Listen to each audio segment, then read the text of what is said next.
My name is Janet, and I'd like to tell you about God's wonderful recreation.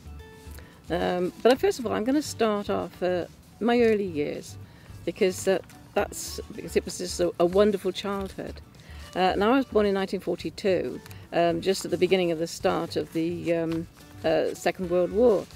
Probably because my mum decided that she didn't want to be in the munitions factory any longer.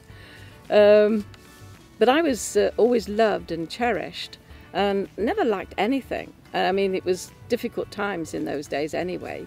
I mean, the only thing, that I didn't get was the usual dog or the horse. My dad said he'd make me a wooden one, but that wasn't quite what I wanted, really.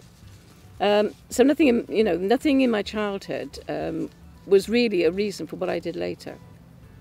I can't actually remember exactly when I lost my virginity, but it was somewhere between 16 to 18, I suppose. And I thought, this was the love forever. And so I was hesitantly persuaded to, let go. But unfortunately, it didn't last. And I was quite gutted, really, at that time.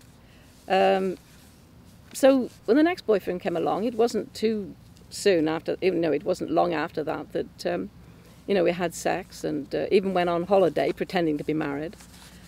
And now you must remember, this is in the 1960s, 64 time, where, it wasn't the done thing. I mean, nowadays it's quite a regular feature, but then it wasn't. And then that failed.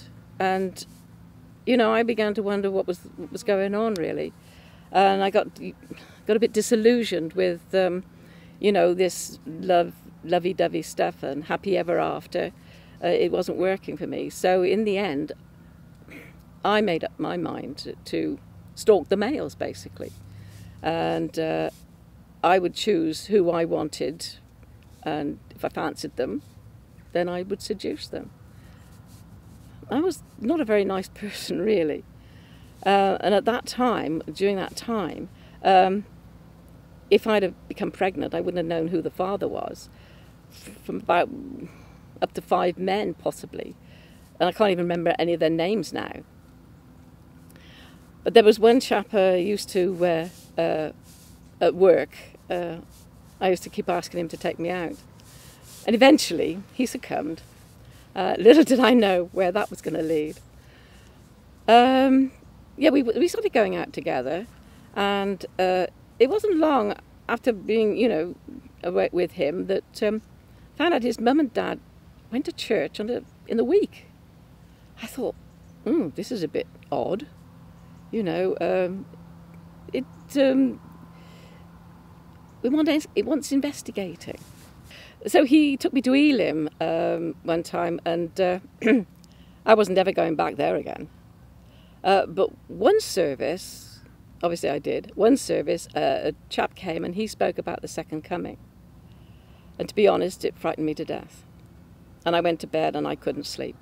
And I tossed and turned till in the end I sat up in the middle of the night and said, "Oh God, all right, I give in."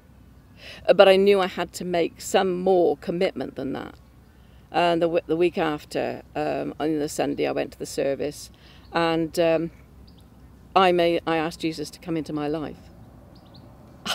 And that was amazing. They say that, old things have passed away, and behold, all things have become new. Oh, I felt brand new. I felt clean. I felt amazing. And it was, the old-fashioned word, chaste virgin. I felt as if I was absolutely pure, and passion and purity, and I really felt pure. I mean, when I was brought up, if you weren't a virgin, you didn't get married in a white wedding dress. It was unthink of. But of course, I did get married, and I got married in a white wedding dress. And of course, the man who I tried to get, to take me out at work, has been my lovely husband for the last nearly 41 years. And I thank God, only God could do something as amazing as that, recreate somebody from the inside out. And I love him more and more every day.